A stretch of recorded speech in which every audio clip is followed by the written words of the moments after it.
नमस्कार, जय डुगर, जय मां बोली। तुस दिक्खा करदे गुलिस्तान डोगरी खबरें की ते अ'ऊं आं तुंदे कन्नै प्रियंका चौधरी ते इक बारी परतियै अ'ऊं हाजिर आं लेइयै ऑपरेशन डोगरी शब्द दा तुसें सारें दे आस्तै।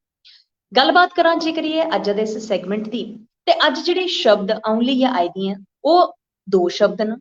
दो शब्द तां क्योंकि एह्दा सरबंध ऐ जेह्ड़ा ओह् मौसम थमां। क्योंकि तुस दिक्खा करदे हो कि पिछले कल थोड़ा जेहा ठंडू दा मौसम होई चुके दा हा।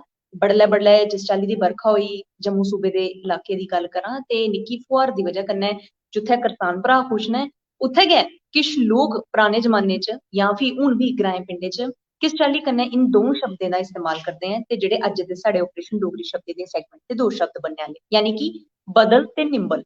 जिन्नी साढ़ी ऑडियंस इस वक्त साढ़े कन्नै जुड़े दी है समझी ते सकदी है कि निंबल ते बदल कन्नै मेरा केह् तात्पर्य है ते मौसम थमां जुड़े दा ते जाहिर तौर पर गल्ल यही साबत होंदी है कि निंबल होई गेआ कि किस चाल्ली कन्नै मौसम साफ है ते बदल जेह्ड़ी कल दी जेह्ड़ी फुहार ही ओह् दर्शा करदी ही कि किस चाल्ली कन्नै बदल है। मतलब आखने दा तात्पर्य यही है कि ग्राएं पिंडें च अजें बी लोक जेह्ड़े न ओह् इस्सै चाल्ली कन्नै संबोधित करदे न कि कल निंबल है कि कल बदल है।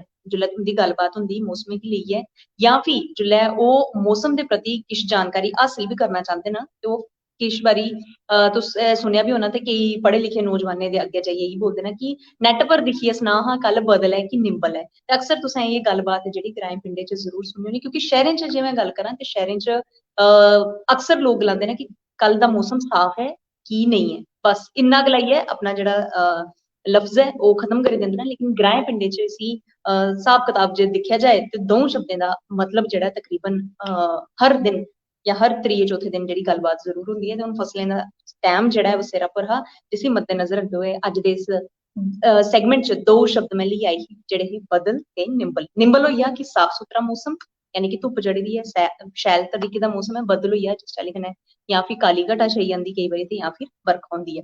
फिलहाल मिगी उम्मीद है कि तुसें गी अज्ज दा सैगमेंट पसंद आया। जे पसंद आया ते तुस लाइक करो कमेंट करो ते जे तुसें गी इंदे मतलब बी पता हे ते जरूर सानू लिखियै बी दस्सी ओड़ो। फिलहाल उ'नें धोड़ी तक्कर तुस मिगी इजाजत देओ। अ'ऊं परतियै तुंदे कन्नै मलाटी करगी लेइयै ऑपरेशन डोगरी शब्द दा। जय डुग्गर, जय मां बोली।